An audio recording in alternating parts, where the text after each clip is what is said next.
was the starting point of a new American business venture abroad. But ahead, there was a long, long distance to travel, a huge investment, years of effort, and no end of patience and perseverance. Most important of all, the job would require men, hardy men, determined men, men who were willing to leave families and friends and journey halfway around the world on a quest that might end in failure. Men who could face hardship and monotony and still take it.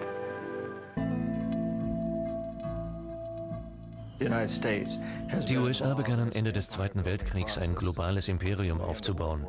Die meisten Operationen wurden verdeckt ausgeführt von Economic Hitmen wie mir.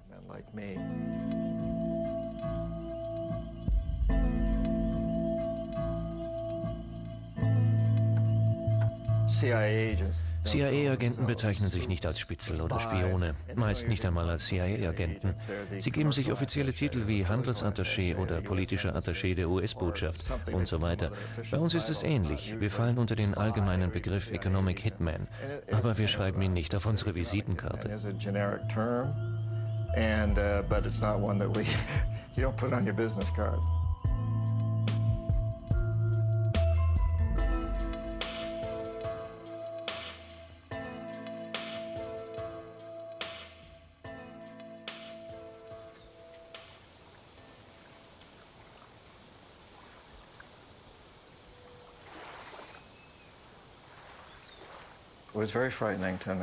Ich hatte große Angst. Ich wusste, dass ich gegen einen mächtigen Strom schwamm. Ich wusste, wie Profikiller arbeiten und fragte mich immer, bin ich der Nächste? Wer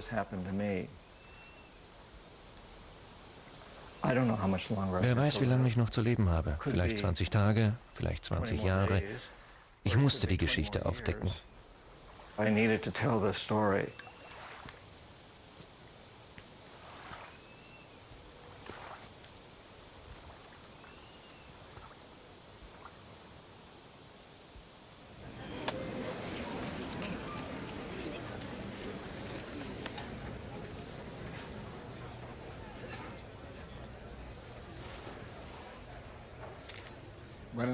Guten Abend.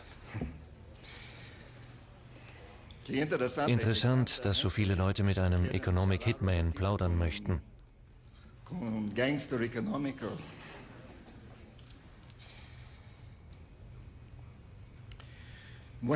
Beginnen wir. Verzeihen Sie mein Spanisch und mein Leben.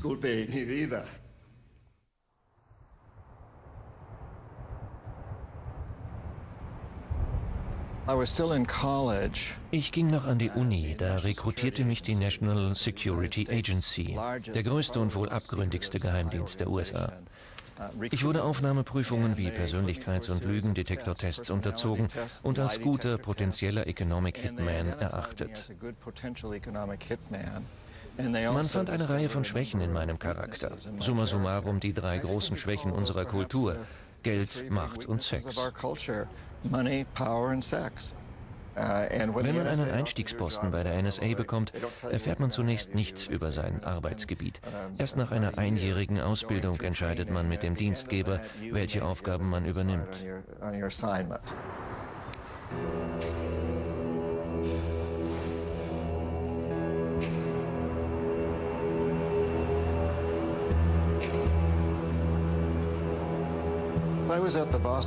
Ich war in der städtischen Bibliothek von Boston, gleich in der Nähe der Charles T. Main Büros, wo ich arbeitete. Ich recherchierte über Länder, mit denen ich zu tun hatte, und manche Informationen ließen sich partout nicht finden.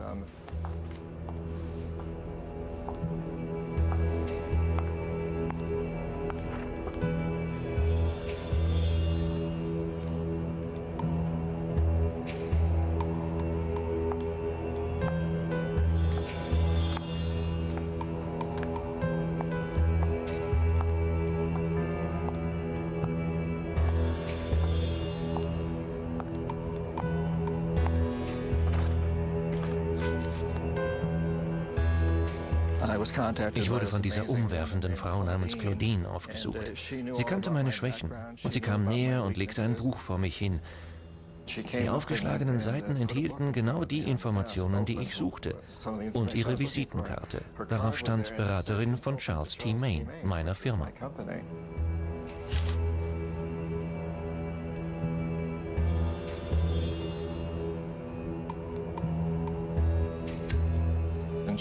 In der Folge brachte sie mir bei, was es bedeutet, ein Economic Hitman zu sein.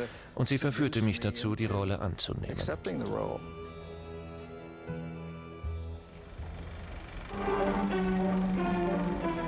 Wherever the limited water supply permitted, wheat was grown.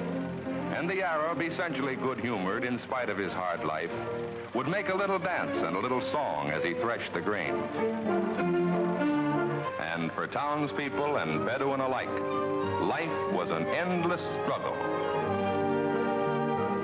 None of them knew that this desert, barren of natural resources to the outward eye, had been blessed by nature beyond the wildest dreams of those who raided and struggled for life across its sandy, windswept wastes. Wir Economic Hitmen arbeiteten auf verschiedenste Weise. Das typische Szenario sah aber so aus.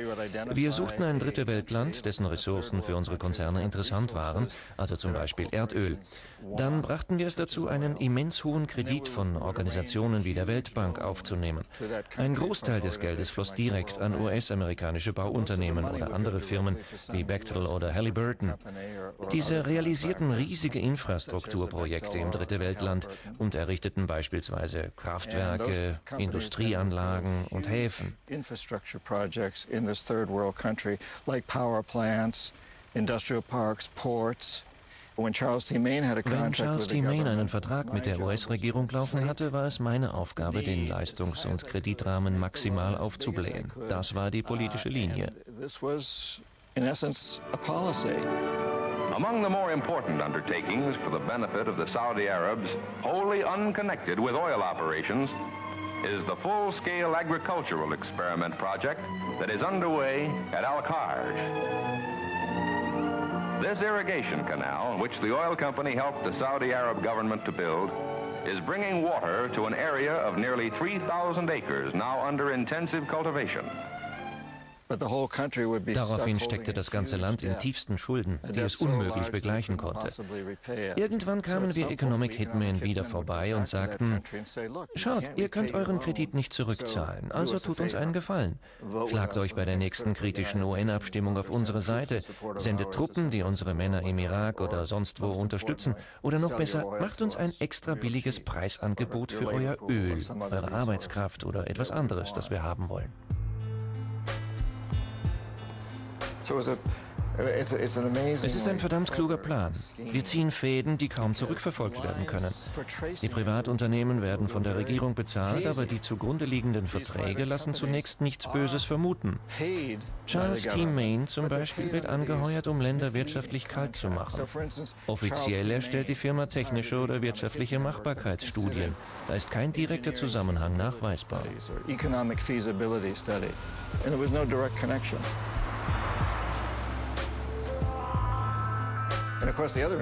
Interessant ist auch, dass wir das Geld nicht einmal selbst an die Länder verleihen mussten. Wir bekamen es durch die Weltbank.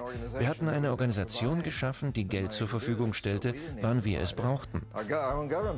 Nicht einmal unsere Regierung musste etwas auslegen, außer sie stellte der Weltbank Kapital zur Verfügung. Wir haben keinen Cent bezahlt. So haben wir es geschafft, im Laufe der letzten 30, 40 Jahre das erste wahre globale Imperium aufzubauen. Und zwar fast ohne Militär. Primär durch Economic Hitmen.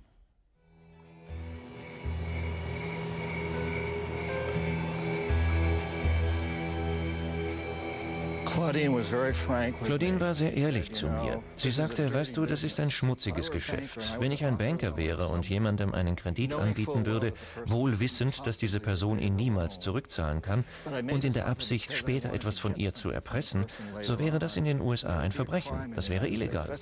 Sie sagte mir das klipp und klar. Zum einen skizzierte sie die schmutzige Seite des Geschäfts, zum anderen lockte sie mich mit der Aussicht auf Geld, Macht und Sex. And sex. Sie erklärte mir, was man von mir erwarten würde. Und so kam es dann.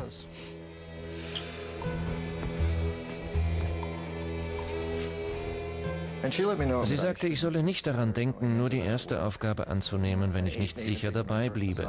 Sie drückte es so aus: Bist du einmal drin, kommst du nie wieder raus. Once you're in for life.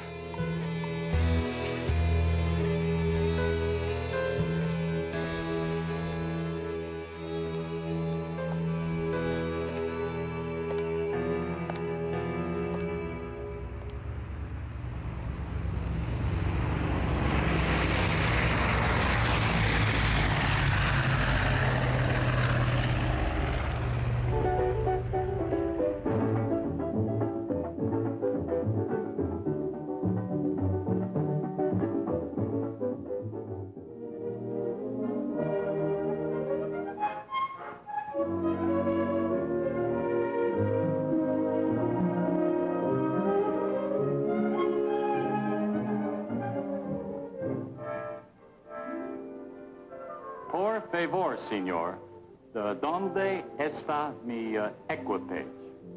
No comprendo, señor. Favor de pasar por aquí. I was so sure I'd learned the right pronunciation. But when I tried my phrasebook Spanish at Maracaibo Airport, nobody could understand a word. It brought home what I was told in the briefing sessions by Creole. I'm starting work in a foreign country for an American oil company, and I'll have to learn its ways, just as Creole has. We each represent the United States here, in the eyes of the Venezuelans.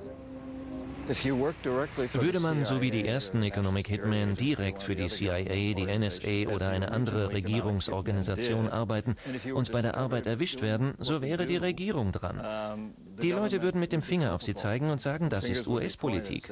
Es ist unverfänglicher, jemanden anzustellen, der von unserem Militär oder der CIA ausgebildet wurde, bestens qualifiziert ist und genau weiß, was er tut, aber nicht direkt für die Regierung arbeitet, sondern für ein Privatunternehmen. Wenn man der Person auf die Schliche kommt, kann sie nicht mit der Regierung in Verbindung gebracht werden. My next letter will be from Lagunitas, because I leave for the oil fields tomorrow. Love to you and the boys. Jim. Where is Daddy, Mommy? Well, Jeff, I'll just show you. We're here in the United States. And Daddy is down here in Venezuela. I had the driver take me for a ride around Caracas.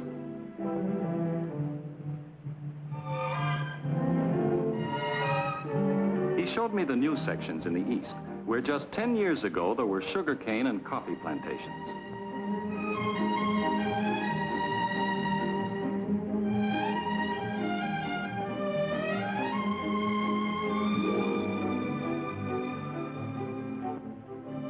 Some of the residential areas are almost futuristic. But others are so quiet and tranquil that you seem to be in another world. University City is one of the impressive sights of Caracas, another example of the prosperity oil has helped to bring to Venezuela. Jedes Land mit bedeutenden Ölvorkommen hat gelitten. Das Öl kommt nicht den Ländern selbst zugute, sondern einigen wenigen Leuten, die die nationalen Vermögensstatistiken anführen.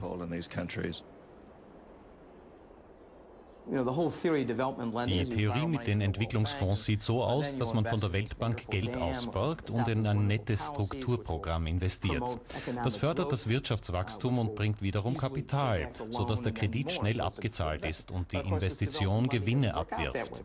Die Praxis ist anders. Weite Teile der Welt haben Rückschritte gemacht. Für Teile Afrikas waren die letzten 20 Jahre verlorene Jahre.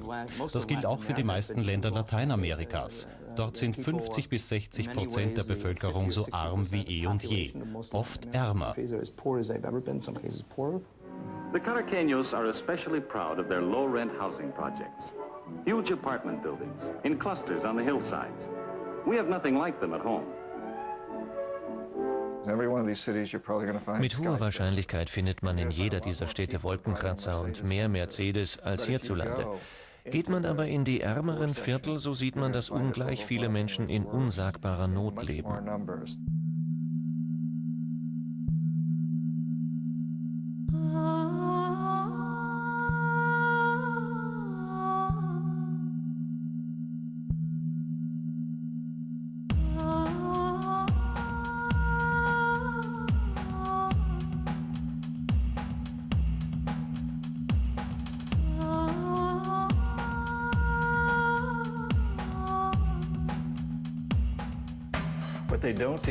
Was man meist weder beigebracht bekommt noch bedenkt, ist, dass Wirtschaftshilfe nicht unbedingt dem Volk hilft. Mitunter begünstigt sie nur wenige an der Spitze der Vermögensskala. Das gilt für alle Länder der sogenannten Dritten Welt.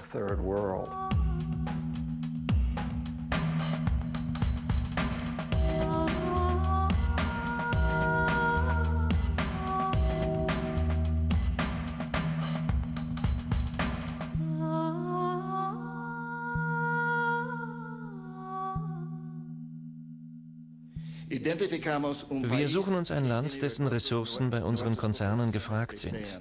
In den 70ern stellten wir zum Beispiel fest, dass Ecuador über reiche Ölreserven verfügt. Yo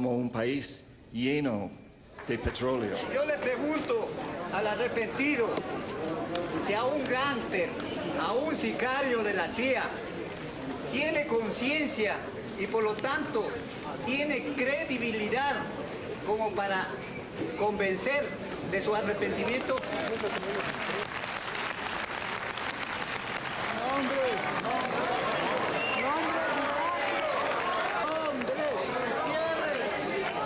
Nombres y datos concretos.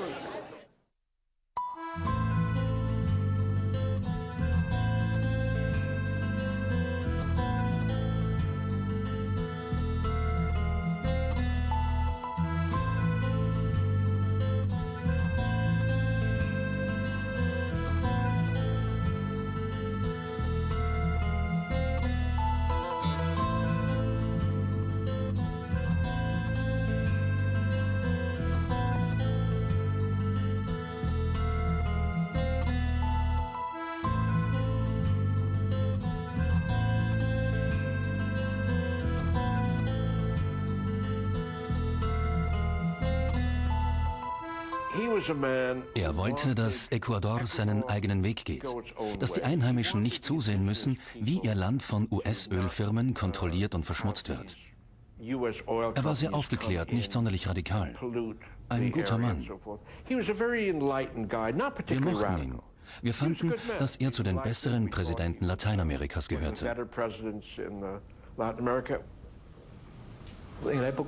Damals verdoppelte sich das Einkommen der Arbeiter. Bis heute ist es nicht gelungen, die Kaufkraft der Arbeiter auf das Niveau der 80er Jahre zu bringen.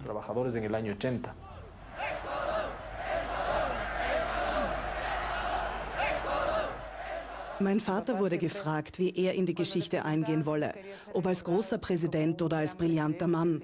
Und er war ein überaus brillanter Mann. Und er sagte immer, als guter Mensch. Jaime Roldos plädierte für das Brennstoffgesetz. Es sollte die Ölvorkommen Ecuadors schützen und sein Volk fair an dem Gewinn beteiligen, der mit den Fördermengen erzielt wurde. Una de nuestras principales riquezas es el petróleo. El petróleo constituye hoy el filón principal de la riqueza ecuatoriana.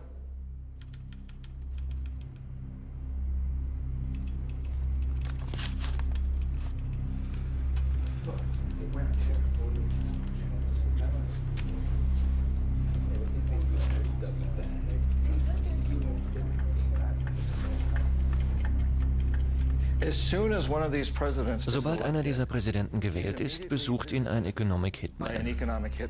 Jemand wie ich betritt sein Büro und sagt, Herr Präsident, ich gratuliere Ihnen zum Amtsantritt. Und dann, in dieser Tasche habe ich ein paar $100 Millionen. Sie gehören Ihnen und Ihrer Familie, wenn Sie unser Spiel mitspielen. Und in dieser Tasche habe ich eine Waffe. Damit werde ich Sie erschießen, wenn Sie Ihre Wahlversprechen halten. Die Entscheidung liegt bei Ihnen. Aber denken Sie daran, was geschah mit Allende, was mit Arbenz, was mit Lumumba. Es gibt eine ganze Liste toter Helden und die Präsidenten wissen alle Bescheid. Sie wissen, was diesen Leuten passiert ist. Jeder, der sich den Konzernen widersetzt hat, wurde entweder ermordet oder des Amtes enthoben. Nun, was würden Sie in der Lage tun? Ich glaube, wir müssen uns alle diese Frage stellen. Was täte ich in dieser Situation? Das ist eine äußerst schwere Entscheidung. In den letzten Monaten seiner Präsidentschaft merkte man, dass er unter großem Druck stand, insbesondere seit Jänner 1981. Man hatte ständig das Gefühl, dass er Drohbriefe erhielt. Er bekam Schreiben, die er bloß las, zerriss und wegwarf. Offenbar wurden meine Eltern sehr oft bedroht. Meine Mama war besorgt. Y tiraba, ¿no? Y aparentemente eran muchas amenazas contra ellos. Mi mamá estaba preocupada.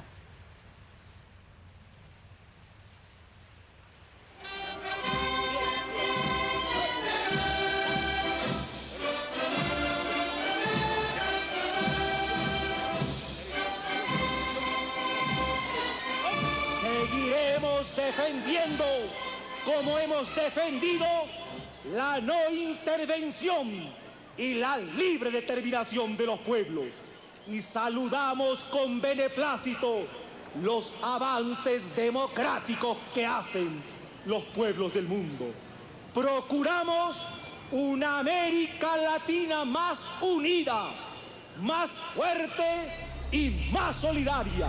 Wenn die Economic Hitmen scheitern, kommen die Profikiller an die Reihe. CIA-Beauftragte, die die Lage im jeweiligen Land sondieren und Staatsstreiche bzw. Revolutionen schüren.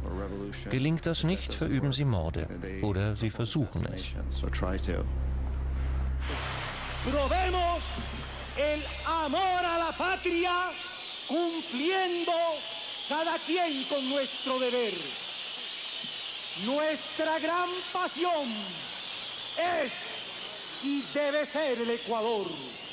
Nuestra gran pasión, oídeme, es y debe ser el Ecuador. ¡Viva la patria!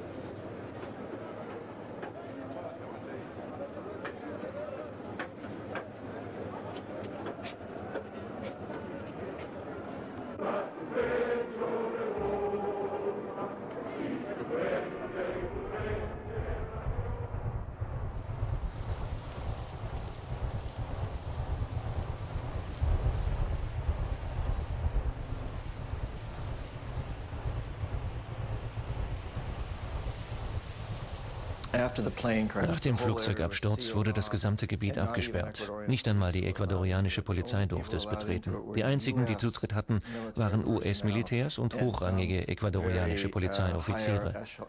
Einige Hauptzeugen wollten später bei den Anhörungen aussagen, dass es Mord war. Sie starben bei Autounfällen. Es waren Ecuadorianer. Who were going to testify during the hearings later that it was an assassination, died in car crashes in Ecuador. These are Ecuadorians. Die nachfolgende Regierung wollte den Fall schleunigst abschließen. Der Untersuchungsbericht war in knapp einer Woche erstellt. In einer Woche. Innerhalb von einer Woche lag der fertige Bericht vor und darin stand, es war ein Unfall. Es war eine Farce, es war wirklich eine Farce. Uns Kindern, unserer Familie und der ganzen Bevölkerung wurde die Möglichkeit genommen, die Wahrheit herauszufinden und sich der Realität zu stellen. Ich glaube, das ist eines der schlimmsten Dinge, die man jemandem antun kann. Dass man nicht alles daran setzt, den Fall aufzuklären. Irgendwie ist mein Vater immer noch gegenwärtig. Porque siempre está presente, de alguna manera. Mir blieben immer Zweifel. Ich wollte wissen, was geschehen war.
Die Sprache, die Rhetorik von Torrijos ähnelte verdächtig jener von Chavez, Allende oder eben Jaime Roldos.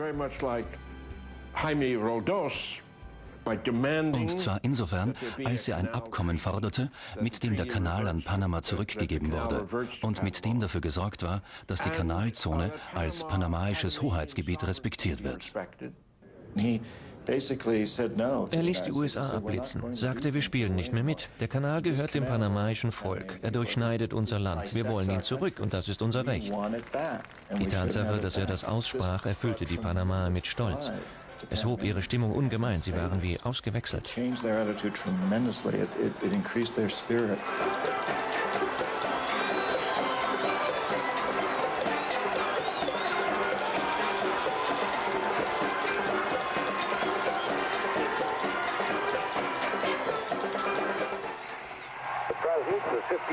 Americans here and the Canal Zone have always been emotional issues in Panama. And Torrijos has demanded, but not yet tried to enforce, Panamanian sovereignty over the zone. In his speech, Torrijos said, I know that many of you would like to go to the zone today, but nobody's going. Let's wait and see how negotiation works. We have a sole recourse if our talks with the United States fail, the Panamanian strongman added. If we have to die, we will die because we want a freer country. Der Panama-Kanal war eine strategisch wichtige Wasserstraße. Die USA steckten in einem Dilemma. Konnten sie es dem Mann erlauben, über eine solch wichtige Wasserstraße zu bestimmen? In control of a strategic waterway.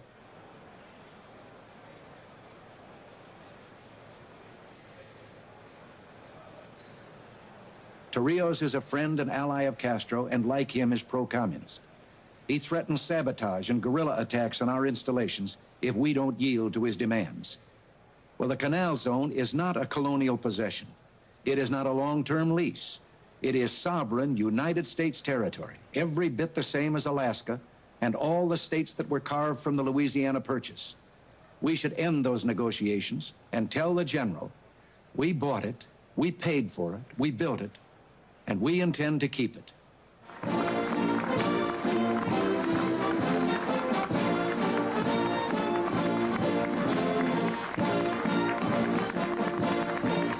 I, Jimmy Carter, do solemnly swear that I will faithfully execute the office of President of the United States. Congratulations.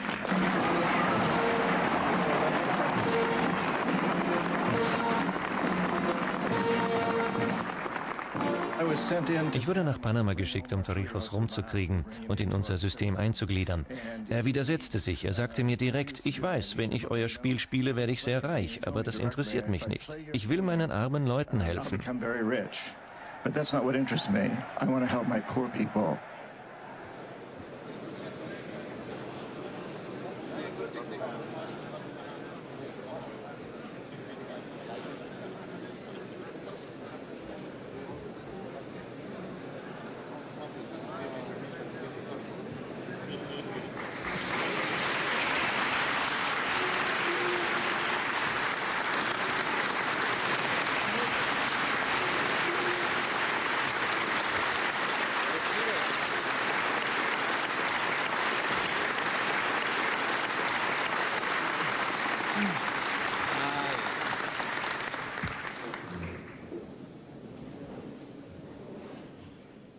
Ladies and gentlemen, the head of government of Panama, Mr. Torrijos Herrera, and the President of the United States, Mr. Jimmy Carter, today conclude a process where nobody negotiated in fear and where no one was afraid to negotiate.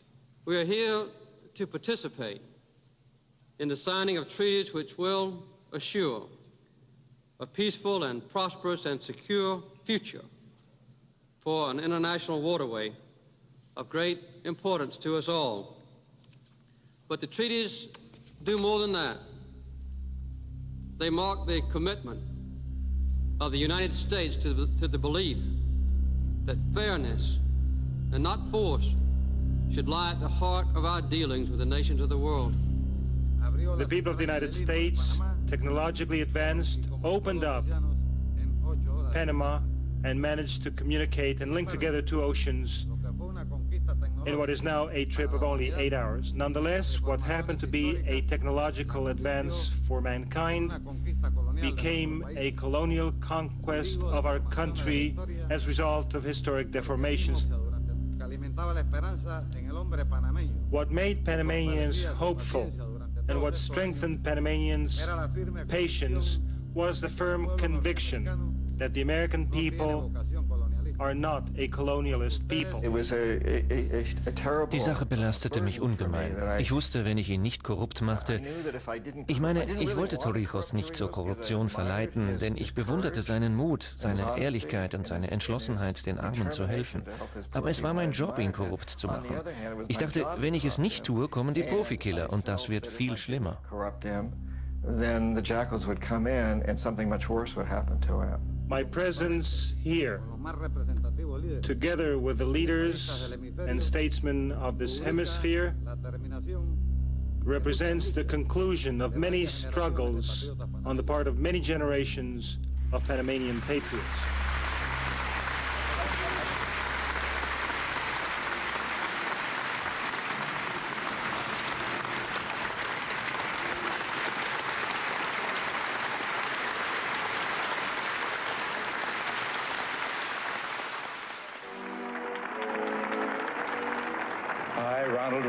Do solemnly swear that I will faithfully execute the office of President of the United States.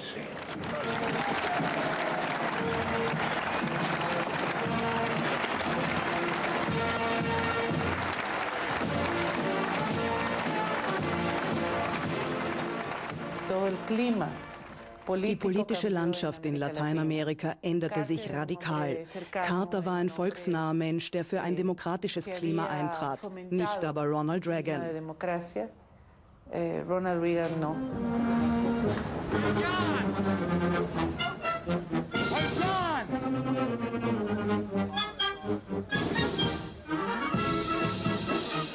You, the men and women of the CIA, are the eyes and ears of the free world.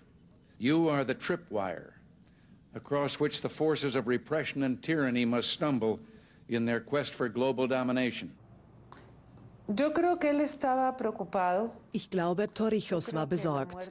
Ich denke, der Tod meines Vaters hat ihn beschäftigt. Er war eine Art Omen für ihn.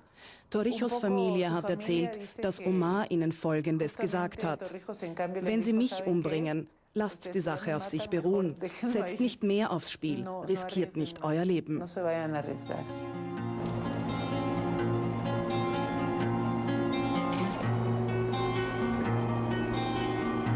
Good afternoon. This is a special news bulletin. Panamanian leader General Omar Torrijos Herrera has died. The 52-year-old strongman was killed when his Panama Air Force plane plowed into a mountainside during a pounding rainstorm in western Panama. His pilot and 5 other unidentified passengers were in the aircraft with him. There were no survivors. Als ich erfuhr, dass Torrijos tödlich verunglückt war, überkam mich tiefe Trauer. Ich war am Boden zerstört. Ich persönlich hatte ihn bewundert. Er war ein humorvoller, charismatischer Mann. Ich hatte ihn wirklich gemocht. Was mich auch erschütterte, war die Symbolik hinter dem Mord. Ich war zutiefst bestürzt, dass mein Land so handelte. It deeply struck me that this is what my country does. General Torrijos is the second Latin American president to die in a plane crash in the last 3 months. Nun, manche behaupten, das wären nicht einfach Flugzeugabstürze gewesen, sondern politische Inszenierungen. Es gibt keine Beweise dafür. Ich weiß nicht, ob es stimmt. Aber es ist durchaus denkbar, dass es keine Unfälle waren. In Lateinamerika gab es viele Flugzeugabstürze mit politischem Hintergrund. Und apropos, sollten Sie ein lateinamerikanischer Politiker sein, nehmen Sie besser den Zug. If you're a Latin American politician, take the train.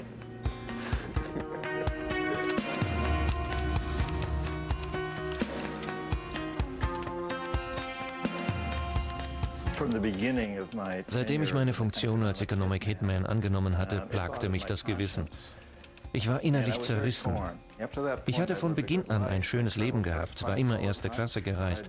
Aber irgendwann kam der Punkt, wo ich all das nicht mehr rechtfertigen konnte. Was wir taten, war von Grund auf falsch. Es war nicht im Interesse der Menschheit und nicht im Interesse der Zukunft der USA. Ganz im Gegenteil. Ich hatte wirklich begonnen, das zu realisieren.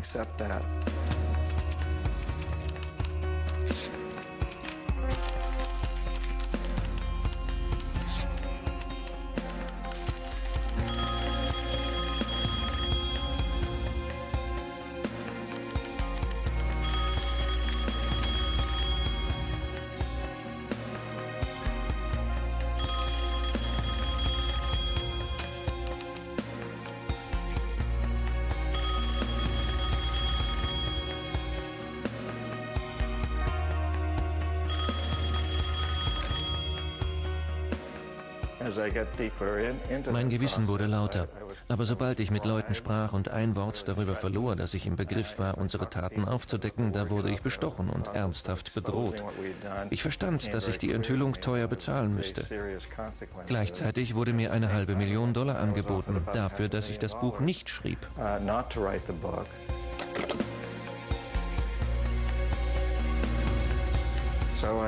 Ich gab der Kombination aus Bestechungen und Bedrohungen nach.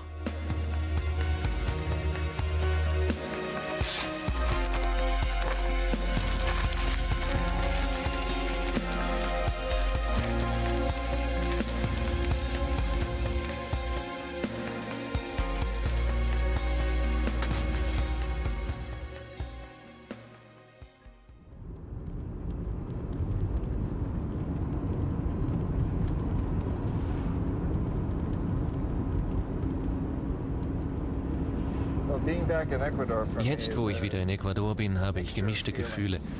Ich fühle mich mit dem Land in vieler Hinsicht eng verbunden, aber ich weiß, dass ich für viele Missstände Verantwortung tragen muss, weil ich in den 70ern ein Economic Hitman war. Ich habe Dinge getan, die hier Probleme verursacht haben, und ich schäme mich dafür.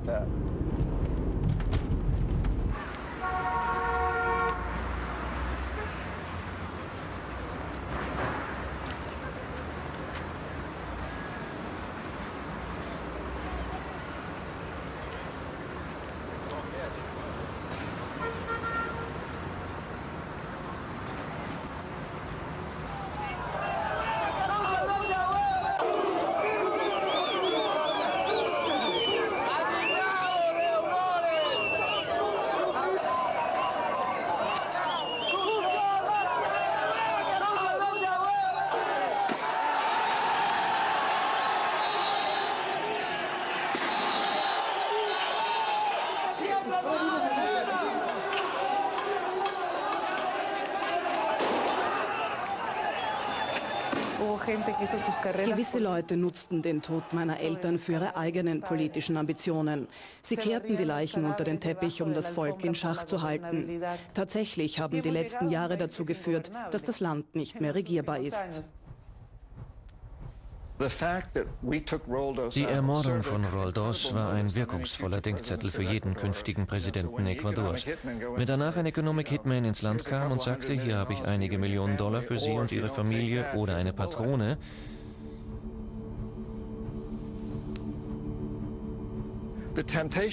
so geriet der Politiker leicht in Versuchung zu sagen, ich steige darauf ein. Vielleicht kann ich zumindest etwas Gutes tun. Ich und meine Familie werden zumindest einmal reich.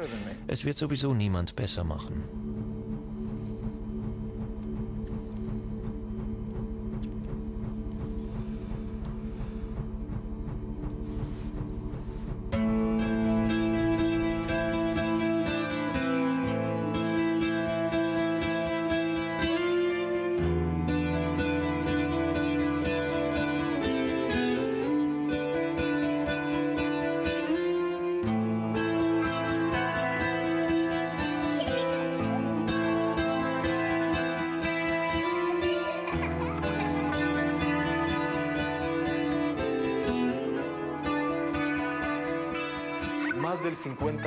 Mehr als 50% des Budgets wurden zur Abzahlung der Auslandsschulden aufgewandt. Die hingen damals wie ein Damoklesschwert über dem Land. Die Erpressungen, mit denen die Organisationen politische Linien erzwangen, fanden kein Ende. Ich meine internationale Organisationen wie den Internationalen Währungsfonds und die Weltbank. Sie nötigten uns zu extrem volksfeindlichen Maßnahmen.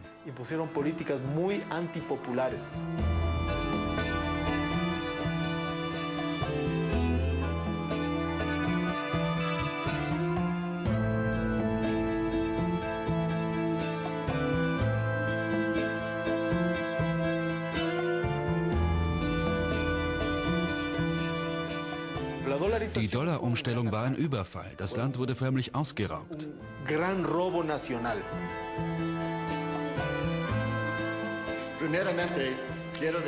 Zunächst möchte ich Ihnen danken, dass ich zu diesem gemeinsamen Dialog eingeladen wurde und dass Sie so zahlreich erschienen sind. Ich habe höchsten Respekt für den steten Fortschritt, den Ecuador auf seinem Weg zur Demokratie leistet. en el proceso democrático. agente de la CIA.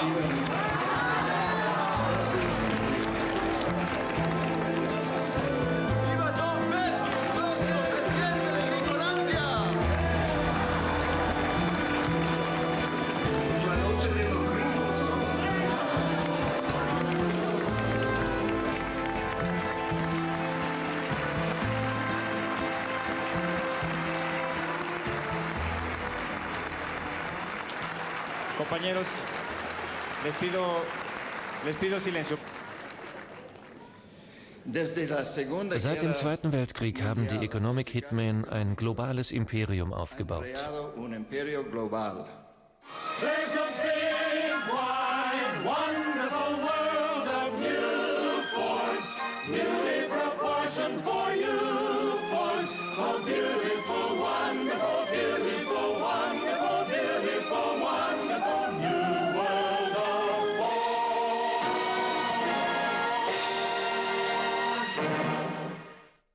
I have asked Robert McNamara to assume the responsibilities of Secretary of Defense, and I'm glad and happy to say that he has accepted this responsibility.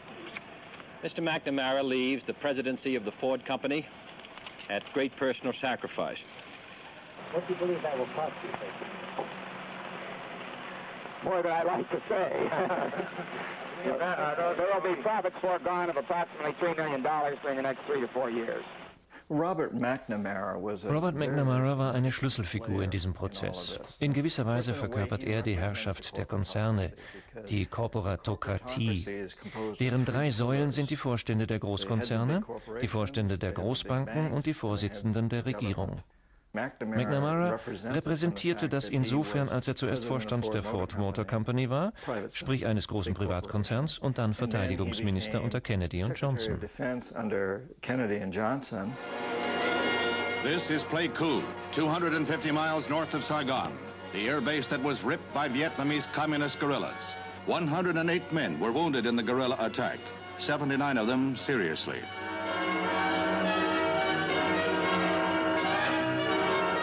U.S. representatives in Saigon met with representatives of the South Vietnamese government. They jointly agreed that joint retaliatory action was required.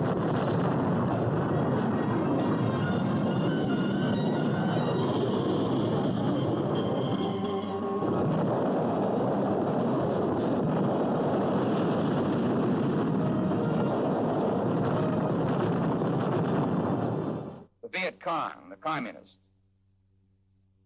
have lost 89,000 men killed in South Vietnam. Thousands of demonstrators opposed to the Vietnam War assembled in the nation's capital for a mass protest. For the most part orderly, minor scuffles did occur between the demonstrators and hecklers.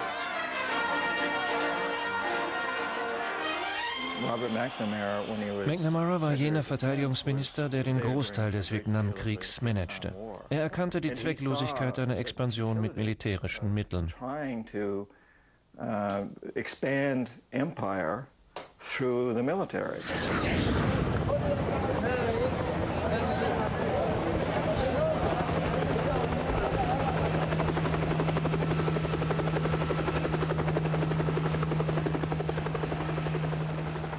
For many long and quite demanding years, Bob McNamara has guided the defense establishment. He has helped to give America the most efficient military strength in its history.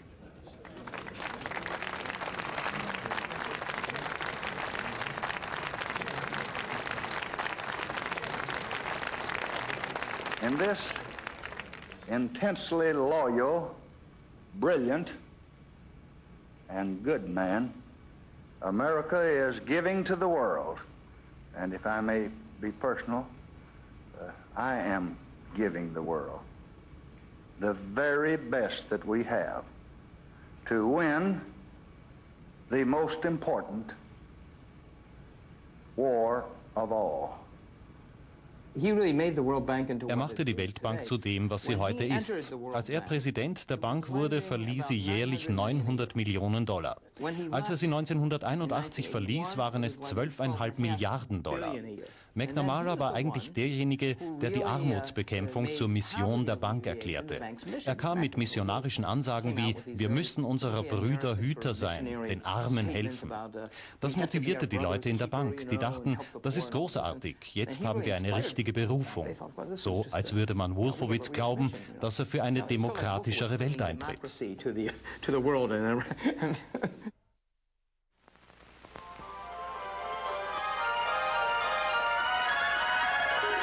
You are about to know the thrill of seeing that which has never been seen before.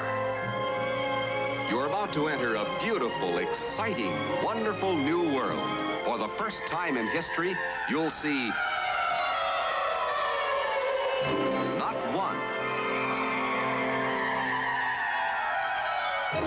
not two,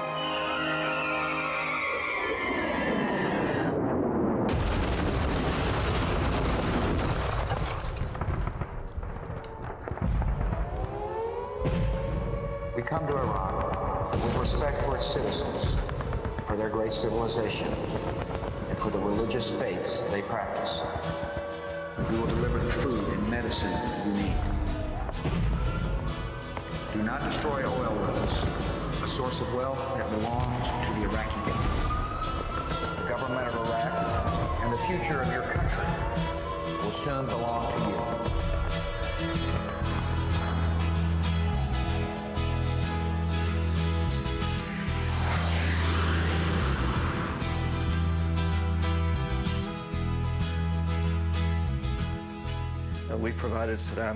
Wir versorgten Saddam Hussein mit einer Menge Geld und Waffen. In Wahrheit brachten wir ihn an die Macht.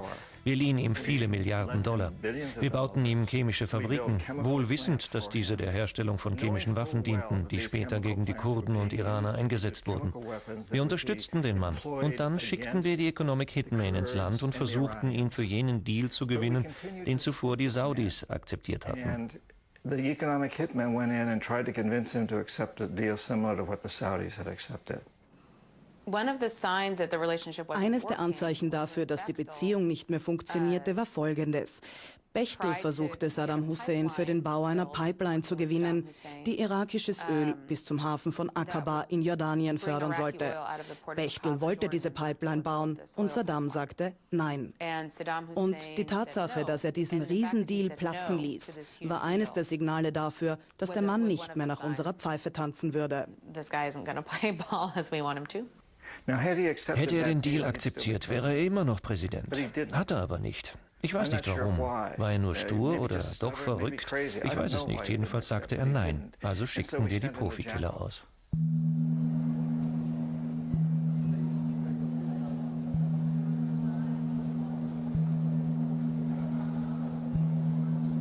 Wir hatten eine Reihe von CIA-Teams im Irak. Ich selbst leitete eines davon. Wir sollten vor Ort feststellen, ob ein Staatsstreich möglich war. Wir kamen ins Land und kundschafteten die Grenze aus. Im Jänner 1995 berieten wir uns mit Militäroffizieren, die einen Staatsstreich für machbar hielten.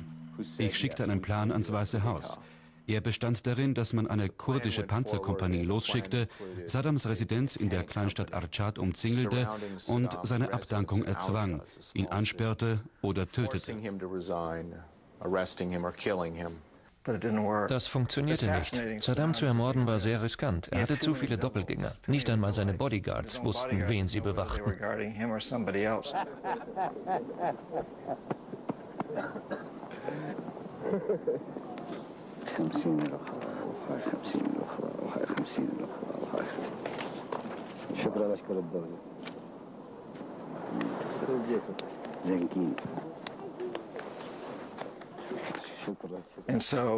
Also schickten wir Truppen, die letzte Instanz. Erst kommen die Economic Hitmen, dann die Schakale, die Profikiller und wenn alle Stricke reißen, kommt das Militär.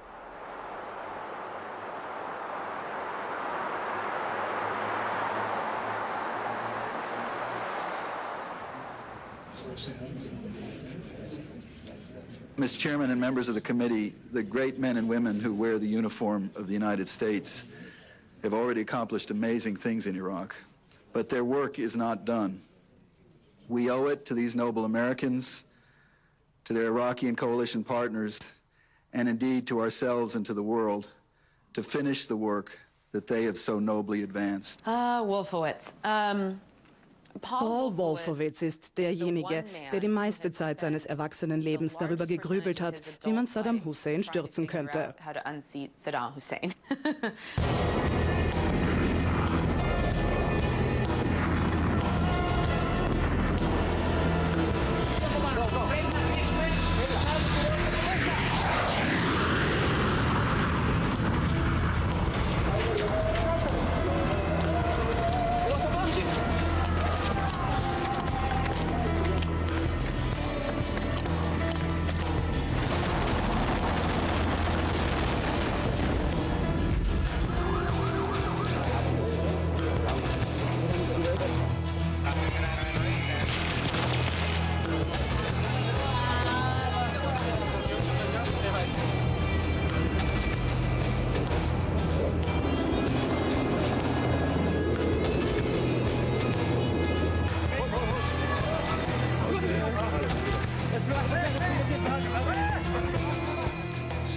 Wir schickten das Militär und diesmal stürzten wir ihn.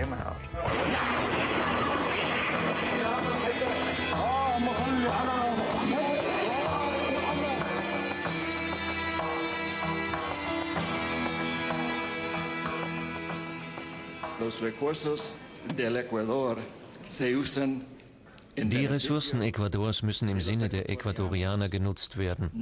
Sie dürfen nicht von multinationalen Konzernen abgebaut werden, die nur die Interessen anderer Länder und Völker vertreten. Benefician solamente a otras personas en otros países. A declarar en una corte internacional de que esos pronósticos eran falsos para que nosotros podamos decir que esa deuda es mala. Ellos saben que nos han estado robando, que hemos pagado cuántas veces la deuda externa y muchos insisten todavía en negociarla, en pagarla. Cuando unos terminaron sabe perfectamente que no debemos pagar, y dicen no podemos pagar una deuda que ya está 10 veces pagada.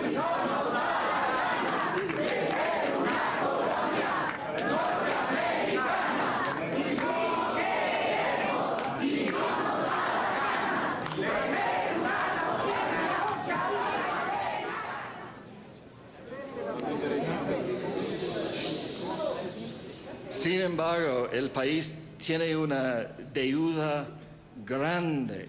Trotzdem hat das Land sehr hohe Schulden. So hohe Schulden, dass es sie unmöglich zurückzahlen kann. Die Verschuldung ist Teil eines Plans, den wir auch im Irak umsetzten.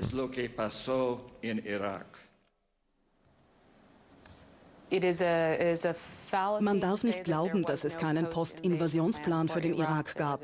Es gab einen sehr konkreten Plan, nämlich einen Wirtschaftsplan. Dieser zielte darauf ab, die Wirtschaft so wieder aufzubauen, dass ausländische Unternehmen nicht mehr vom Markt ausgeschlossen waren, sondern paradiesische Standortbedingungen vorfanden.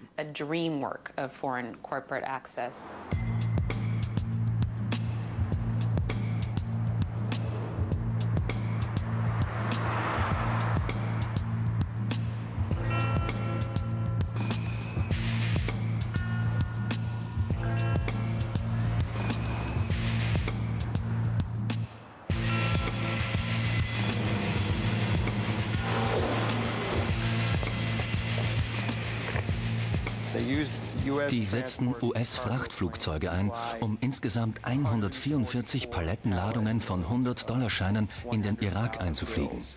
Da wurde tonnenweise amerikanisches Cash hinübergeflogen.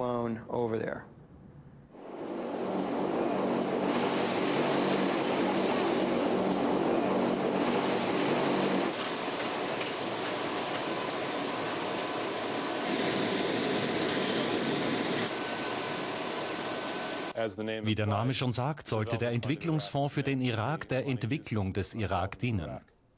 Wir von der Koalitionsübergangsverwaltung, also der damaligen souveränen Regierung des Irak, übernahmen die treuhändische Verwaltung der irakischen Fonds für das irakische Volk.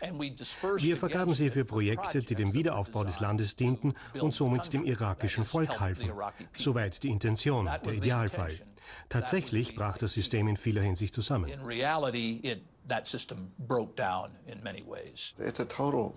wir im Irak machen, ist die reinste Plünderei. Wir stehlen so gut wie alles, nicht nur Öl, sondern alles. Es wird Geld gestohlen und die Korruption ist enorm. Es gibt ein Foto aus Bagdad, wo 3 Regierungsbeamte vor einem Stapel von $2 Millionen stehen. Die Beamten taten den ganzen Tag nichts anderes, als dass sie Cash aushändigten.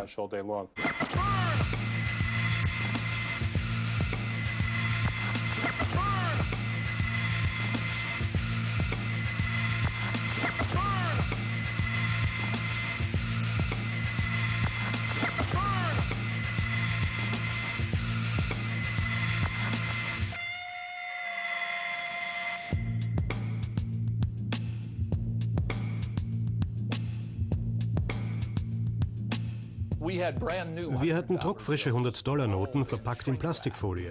Sie waren in Bündeln zu je $100.000 gekommen.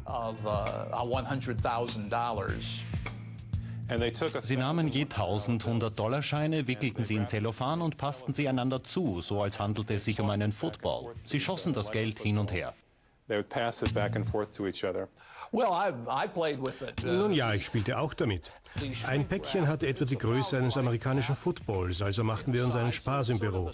Wir passten einander die $100.000 zu, fingen sie und trugen sie in die gegnerische Endzone. Wir spielten eine kleine Partie American Football mit dem Cash, während wir darauf warteten, dass es abgeholt wurde. So we played a small game of football with the cash while we were waiting for it to be picked up.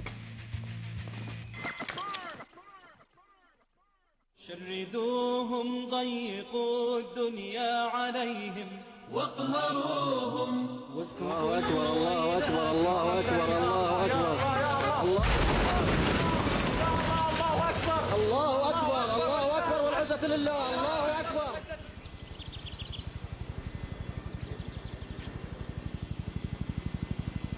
Thank you, Mr. Governor. It's my 3rd time back in Mosul, and I must say I've enjoyed it every time I've been here. Starting July 1st, Iraq will have its own government again. What? Starting July 1st, Iraq will have its own government again. But you won't be alone. We will still be supporting you.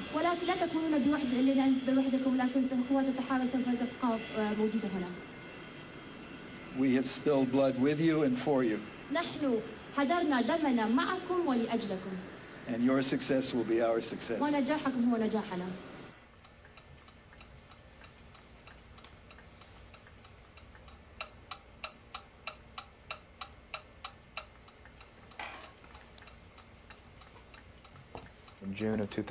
Im Juni 2004 war man ganz wild darauf, Geld auszugeben. Die Leute bettelten förmlich um Angebote. Sie schickten einander E-Mails und fragten, braucht irgendwer Geld? Ich habe Geld zu vergeben. Welche Produkte haben Sie, für die ich Geld ausgeben könnte?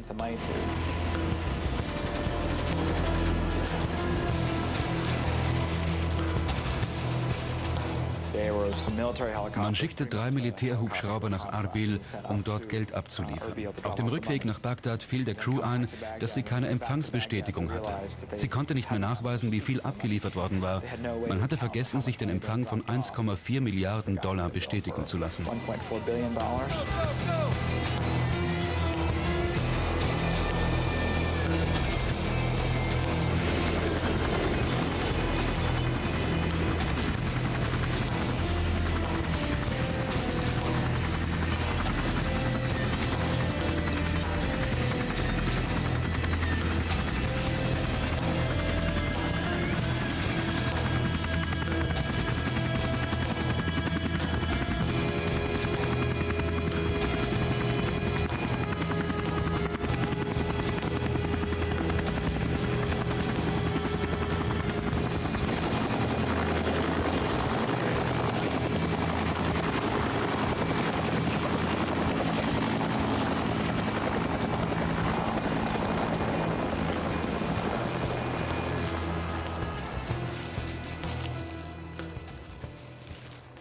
In den ersten 18 Monaten der Besatzung wurden $18 Milliarden aus dem Entwicklungsfonds für den Irak entnommen, und zwar unter Aufsicht der Übergangsverwaltung. Die Hälfte davon kann nicht zurückverfolgt werden. Niemand weiß, wo sie ist und was mit ihr geschah. Niemand kann genau sagen, wie viel irakisches Geld in den Wiederaufbau geflossen ist. Das ist ein schwarzes Loch. Wir wissen nicht, wer oder was von dem Geld profitierte. Wir wissen nur, dass in den ersten Monaten der Besatzung 9 Milliarden Dollar verschwanden.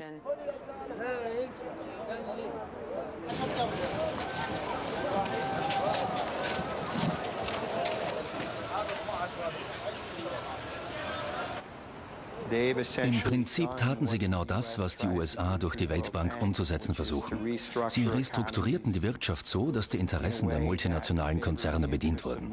So lief das. Nur haben sie hier den Samthandschuh abgelegt und die eiserne Faust eingesetzt, so dass alles noch viel offenkundiger wird. Das begreift jeder, der die Augen offen hält.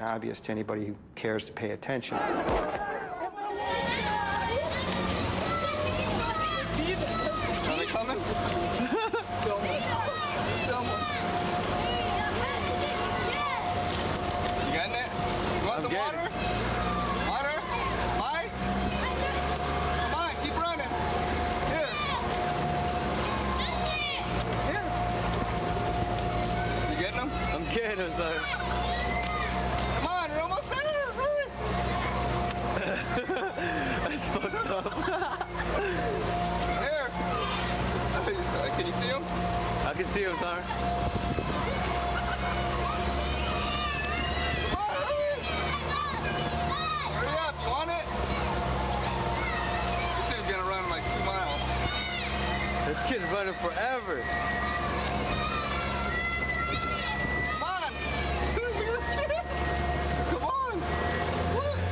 Chasing it, man. And he still didn't get it.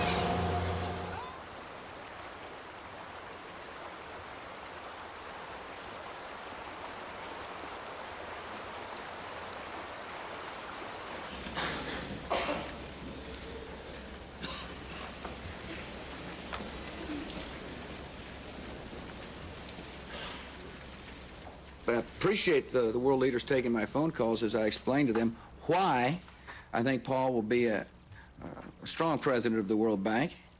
I've said he was a man of good experiences. He helped manage a large organization. World Bank's a large organization. The Pentagon's a large organization. He's been involved in the management of that organization. He's a skilled diplomat. And Paul is committed to development. He's a compassionate, decent man who will do a fine job in the World Bank. I believe deeply and passionately in the mission of the World Bank. The opportunity of working to lift 1 billion people who earn less than $1 a day out of poverty and billions of others who live in circumstances of poverty, to give them a fair chance in life is an exciting responsibility and a real challenge.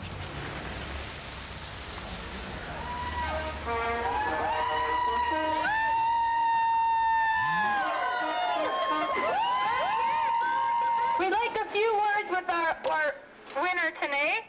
So, Wolfowitz, do you feel you deserve this victory?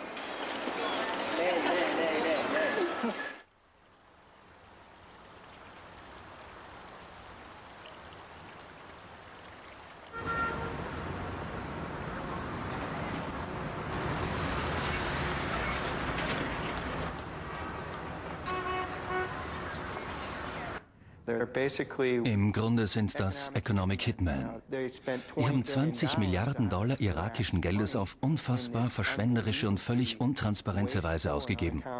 Und jetzt steckt der Irak in finanziellen Schwierigkeiten. Er hat de facto Schulden. Und das kommt der US-Regierung sehr gelegen. Denn der Irak wird nur dann mit Krediten, Investitionen oder IWF-Fonds bedacht, wenn er bestimmte Bedingungen erfüllt. Eine von diesen Bedingungen lautet so: privatisiert euer Öl. There are certain conditionalities, and one of those conditionalities is privatize your oil.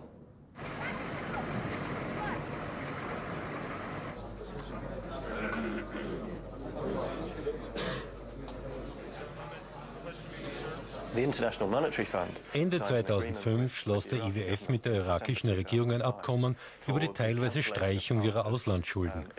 Der Erlass war unter anderem an die Bedingung geknüpft, dass die irakische Regierung bis Ende 2006 per Gesetz anordnete, die Ölindustrie aus dem öffentlichen Sektor auszulagern.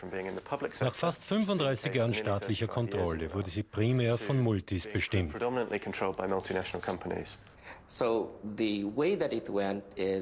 Es hieß ungefähr so: Wir erstellen ein Strukturanpassungsprogramm für euch und ihr liberalisiert, dereguliert und privatisiert eure Wirtschaft. Dafür geben wir euch Geld, das in die Schuldenrückzahlung fließt und an unsere Kommerzbanken weitergeleitet wird. And the money that we give you will then be channeled into debt repayments to our commercial banks. Die Geschichte wiederholt sich. Alle Reiche der Welt sind auf diese Art entstanden. Bloß war es bei unserem so, dass man bis jetzt eher verdeckt agiert hat. Das Interessante am Fall des Irak ist, dass die Dinge ans Licht gelangen. Do you, Pentagon, promise to make war without end on countries that defy the civilized world by refusing to integrate with the global market economy? I do. Do you, World Bank, promise to continue forever and ever with policies such as water privatization, free trade, and labor deregulation? I do, most definitely. With the power vested in me by the President of the United States and by the U.S. Treasury and Defense Departments, I now pronounce Pentagon and World Bank husband and wife. May the invisible hand of the free market bless their union. You may invade, dictate, and impoverish now.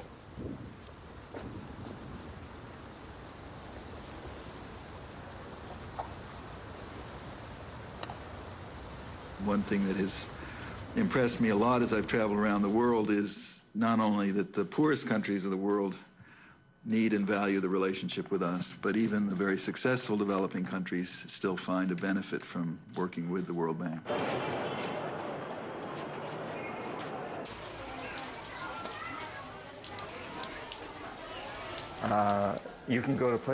Sie können nach Bolivien, Nigeria, Indonesien, ja in sehr arme Länder auf der ganzen Welt reisen. Und überall werden Sie Leute finden, die vielleicht nicht einmal die Zeitung lesen können, aber sehr wohl Bescheid wissen, dass Ihr Land gerade einem riesigen Kredit von der Weltbank zugestimmt hat. Die Menschen blicken um sich und sehen, dass in ihrem Land große amerikanische Konzerne werken und gewaltige Kraftwerke bauen. Und sie wissen auch, dass die Elektrizität nie zu ihnen kommen wird. Nicht in ihre ärmlichen Wellpapphütten an den Kanälen von Jakarta oder ihre kleinen Bauernhöfe irgendwo am Land in Kolumbien, Bolivien oder Ecuador. Sie wissen, sie haben nichts davon. Anda, filho.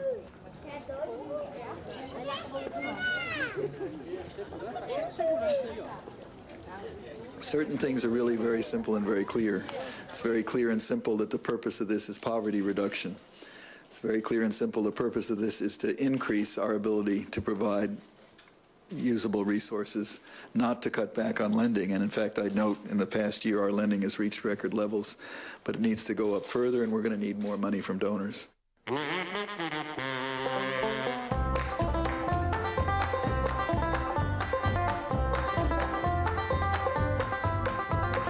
said he'd be true to the mission, that hunger and want should end. And as all Afghans know, he's a man of his word, on that we can't depend. So be prepared for prosperity, it's coming to your door, cause there will be no poverty once we kill off all the poor. Last week he was bombing cities, now he's a financier. Pay your debts or say goodbye, all over with his ear.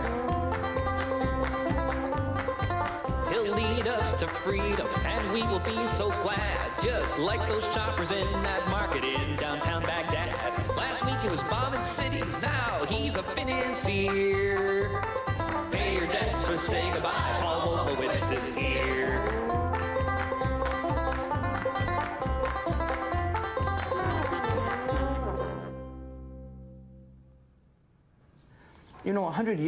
Es gab schon vor 100 Jahren Schuldenkrisen in Ländern wie Venezuela. Die USA, Deutschland und Frankreich kamen dann mit ihrer Kanonenboot-Diplomatie und holten sich ihr Geld zurück. Das ist ein alter Hut. Nur brauchen wir heute keine Kanonenboote mehr. Wir schicken einfach den IWF und die Weltbank und die treiben die Schulden ein. Mr. Welcome to Guatemala. It's an honor to meet you. My honor. Keine Mafia der Welt hat solchen Einfluss.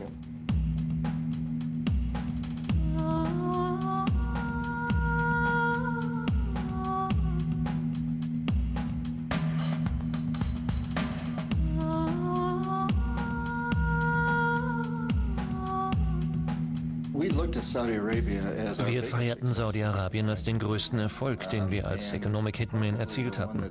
Langfristig gesehen war es wohl jener Erfolg, der die Zeitgeschichte am stärksten beeinflusst hat.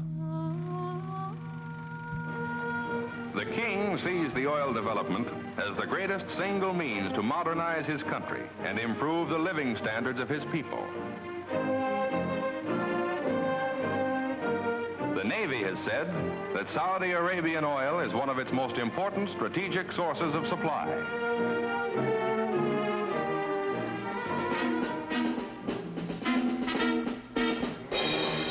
Back in the 70s, Damals in den 70ern waren wir mit der Ölkrise konfrontiert. Die OPEC hatte beschlossen, uns an der kurzen Leine zu halten. Also kam das Finanzministerium zu mir und anderen Economic Hitmen und sagte, so geht das nicht weiter. Wir lassen uns nicht von der OPEC erpressen. Überlegt euch was. Und wir wussten, der Schlüssel zur Lösung des Problems liegt in Saudi-Arabien. Das saudische Königshaus war bestechlich und hatte so viel Öl wie niemand anderer auf der Welt. Also handelten wir einen Deal aus. Das saudische Königshaus garantierte, dass sich der Ölpreis in einem für uns vernünftigen Ausmaß bewegte, und wir versprachen dafür zu sorgen, dass das saudische Königshaus an der Macht blieb. Wir beschlossen, Saudi-Arabien nicht auszukundschaften, nicht zu durchleuchten und nicht zu verurteilen, solange es Öl förderte. Das war ein Gentleman's Agreement. Sie werden kein Schriftstück dazu finden. Man nahm einander beim Wort.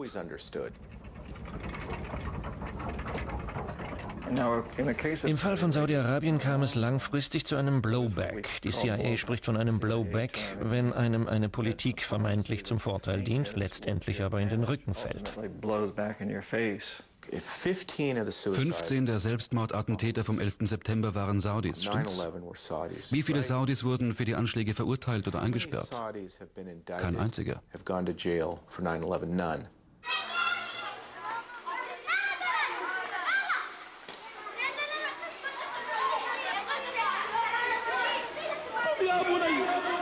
شرعة ربنا بجهاد أبناء العقيدة تنتصر لن ينصر الإسلام أن تبقى هنا لن ينصر الإسلام أن تبقى هنا. Auf der Welt gibt es so viel böses Blut gegenüber den USA und ihren Verbündeten. Das ist die Rechnung für die imperialistische Politik der letzten 30, 40 Jahre. Monotony and poverty were the common lot. But in their abiding faith, they found solace. For religion is not worn like a cloak in the Arab land. It is a vital part of every good Muslim's life. Muhammad united the Arabs, purified their customs, bound them into one people, and filled them with a great faith. 5 times a day, even the humblest Arab stops his work, faces Mecca, and intones the sacred words of the Quran. La ilaha illallah wa Muhammad Rasulullah. There is no God but Allah, and Muhammad is his prophet.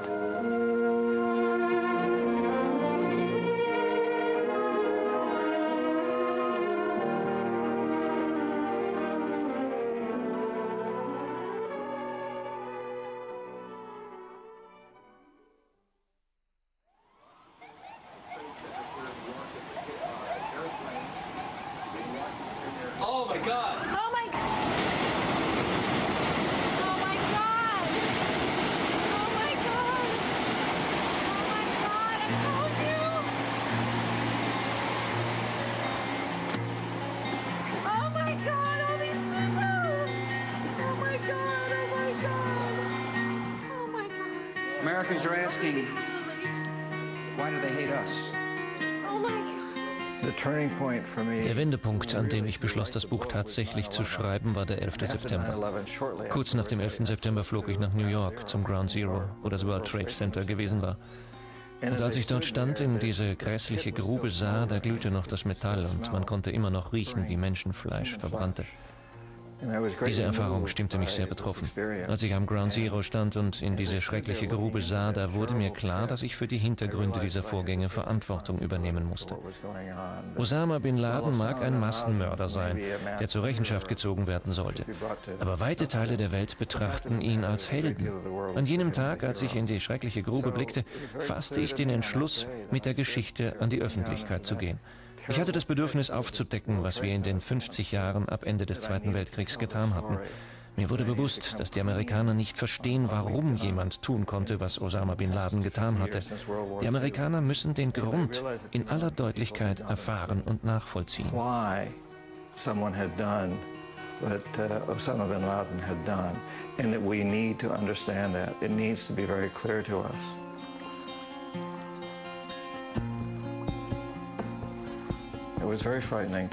Ich hatte große Angst. Ich wusste, dass ich es mit enormen Mächten aufnahm. Ich meine, ich war ein Economic Hitman.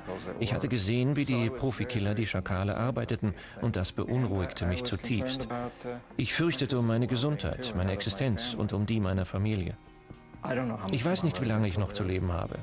Vielleicht 20 Tage, vielleicht 20 Jahre, aber sicher nicht länger. In 20 Jahren bin ich 80. Vielleicht werde ich ein bisschen älter, aber die Zeit, in der ich schreiben und einen aktiven Beitrag zur Gesellschaft leisten kann, ist begrenzt. Deshalb beschloss ich, den Rest meines Lebens, wie kurz oder lang er auch sein mag, einer Aufgabe zu widmen. Ich will aus der Erde eine bessere Welt machen, für meine Tochter und ihre Brüder und Schwestern rund um den Globus. Ich muss es einfach tun, und insofern sind die Konsequenzen unerheblich. Ich muss das Buch schreiben, denn das ist der erste Schritt in diese Richtung. I must write this book because that's taking the first step.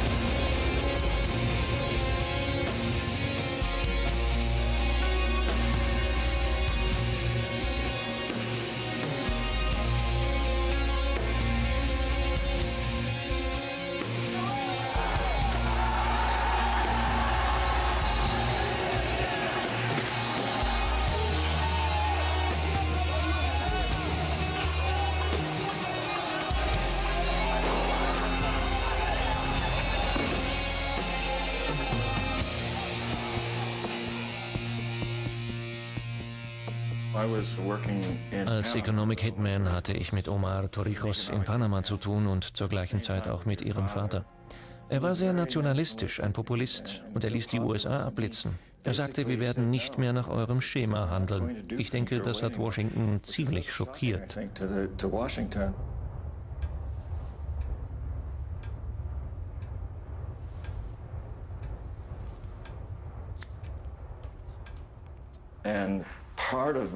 Ich wollte mir beweisen, dass ich Omar Torrijos überreden konnte. Genauso war es mit ihrem Vater. Und ich war der Meinung, so Leben zu verschonen.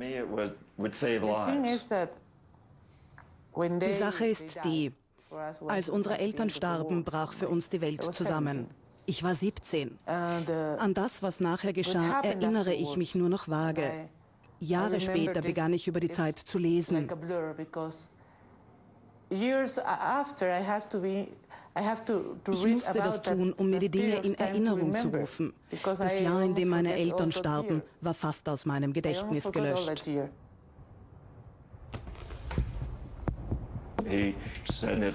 Er sagte, die Ressourcen Ecuadors sollten dem Wohl seines Volkes dienen, nicht der Bereicherung ausländischer Konzerne.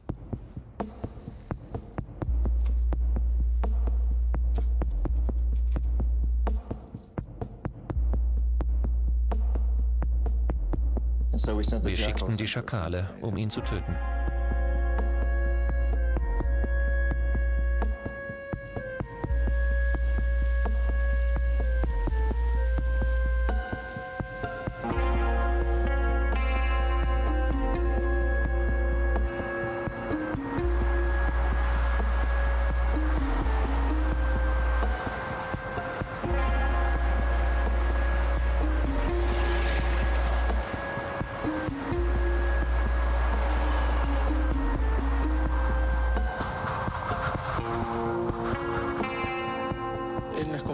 In ihren Bekenntnissen schreiben sie, dass im Fall von Torrijos ein kleines Tonbandgerät ins Flugzeug geschleust wurde.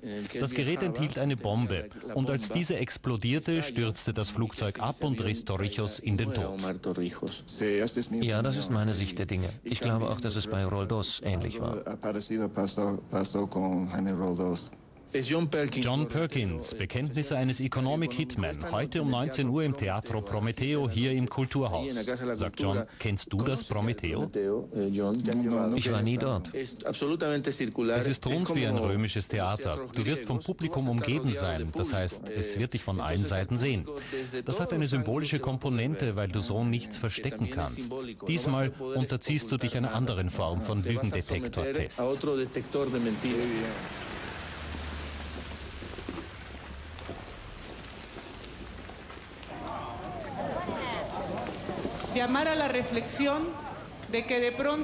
Wir müssen zu verstehen geben, dass auch kleine Länder wie unseres Würde besitzen. Dass kleine Länder wie Ecuador ein großes moralisches Bewusstsein haben.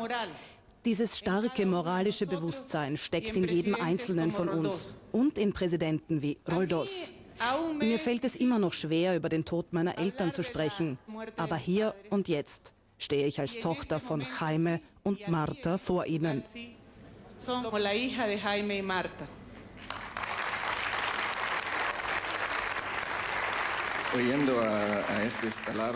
Marta Roldos Worte haben mich im Herzen berührt. Ich muss einen Moment nachdenken. Aquí en Quito cayó el imperio incaico, aquí en Quito empezó la caída del imperio español y aquí en Quito, el Ecuador, caerá también el imperio norteamericano.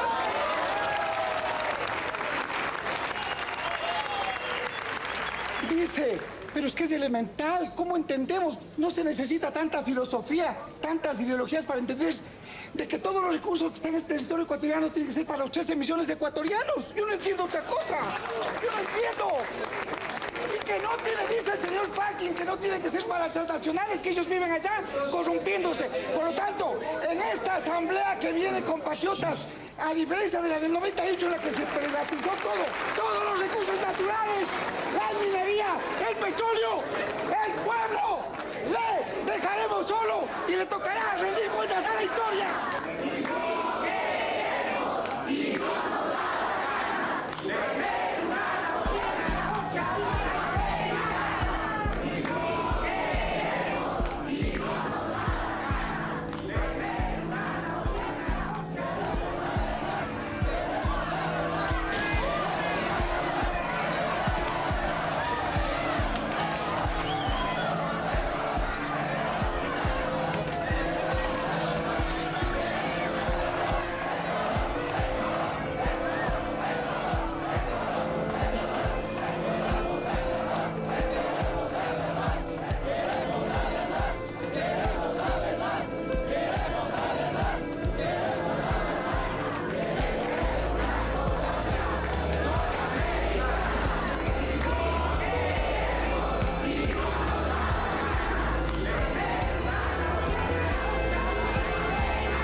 Ich möchte Ihnen auch Folgendes sagen. Dass ich gekommen bin, um Ihnen eine Entschuldigung für die Handlungen meines Landes und seiner Konzerne anzubieten.